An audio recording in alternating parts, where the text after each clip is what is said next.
నమస్తే ముచ్చట కార్యక్రమానికి స్వాగతం. తెలంగాణ రాష్ట్రంలో ప్రతిపక్షాలు అధికార పక్షాన్ని నిలదీసేందుకు మరి కత్తులన్నీ నూరుతున్నట్టుగా తెలుస్తుంది.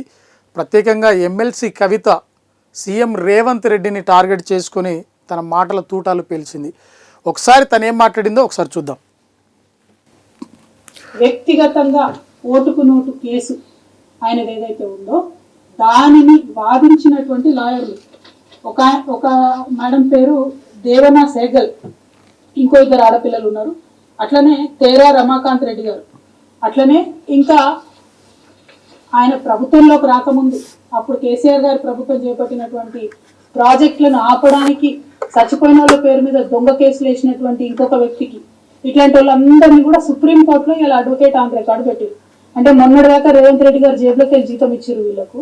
ఇవాళ మన తెలంగాణ బిడ్డల రక్తం స్వేదం మనం కట్టే ట్యాక్స్ మన తెలంగాణ ప్రభుత్వ ఖజానా నుంచి ఆయన ఓటుకు నేటు కేసు వాదించిన మొత్తం టీం అంతటిని కూడా సుప్రీంకోర్టులో పోయి నింపుకున్నారు.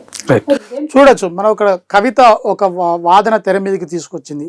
ఓటుకు నోటు కేసుకు సంబంధించి రేవంత్ రెడ్డి తరపున ఎవరైతే న్యాయవాదులు వాదించారో వారందరికీ కూడా ఈ రోజు నుండి ఇక నుండి తెలంగాణ రాష్ట్ర ప్రభుత్వమే గౌరవ వేతనం వారికి అందిస్తుంది. కాబట్టి ఇప్పుడు వారికి చెల్లిస్తున్న డబ్బంతా కూడా తెలంగాణ ప్రజల కష్టార్జితం అని చెప్పేసి తెర మీదకి తీసుకొచ్చింది.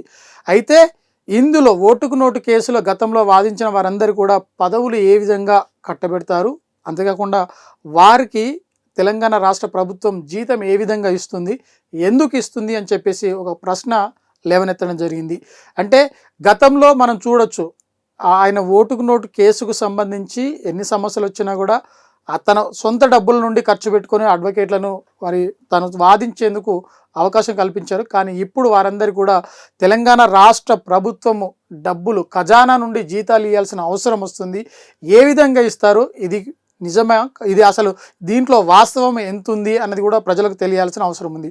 ఇటు కాంగ్రెస్ ప్రభుత్వము నేరుగా లేదంటే సీఎం మరి రేవంత్ రెడ్డే డైరెక్ట్గా సమాధానం చెప్పాల్సిన అవసరం ఉంది. ఎందుకు అంటే తనకు పర్సనల్గా పనిచేసిన వారందరికీ కూడా పదవులు ఇచ్చుకుంటూ పోతే తెలంగాణ ఖజానా ఖాళీ అవుతుంది. ఇప్పటికే అప్పులు కుప్పలుగా ఉన్నాయి. కాబట్టి ఇకనైనా ఇటువంటి వారికి మరి జీతాలు ఏ విధంగా ఇస్తున్నారు, ప్రభుత్వం ఇస్తుందా, రేవంత్ రెడ్డి సొంత డబ్బులు ఇస్తున్నారా, దీనిపైన మరి అధికార పక్షం ఒక ప్రకటన విడుదల చేయాల్సిన అవసరం ఉంది.